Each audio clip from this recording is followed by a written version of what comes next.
Hello and welcome to that second Kosmik video. So in the first video, we saw how to sign up or log in Kosmik, which is very easy. And so when we create your account, we add 4 universes so you can get a hang of how to use Kosmik. I'm going to click on the second one on how to browse the web.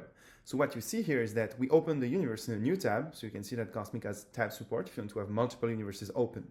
I'm going to close the sidebar to give us more space. So in that second universe, we added a few elements to help you get a hang of how to use the web browser. So I'm just going to click on that bookmark here, and it's going to open the web browser of Kosmik. If you have any bookmark on the canvas, that's how to reopen them. Just click on them.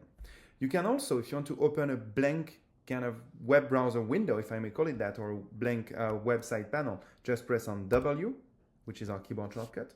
Or you can also use that first button in the universe bar. That's the dock at the bottom of the screen. Just click here. So for the demo here, I'm going to use that bookmark. Let me go to an empty space. I'm going to show you kind of the basic features. So here I have my set panel open on that URL. I can click here if I want to expand and have more space. I can also bookmark the page by just clicking on the bookmark button, move that around on the canvas. But where it gets really interesting and where I'm personally loving Kosmik for my research process is that I can just click on the first button on the left, highlight any element, and capture it on the canvas. It works on images, it works also on text. That's very, very handy. And you can just move them around. You can also make the text bigger here. Move my image. I can do that on multiple things. Can take that image. Can take another text, but you get the idea.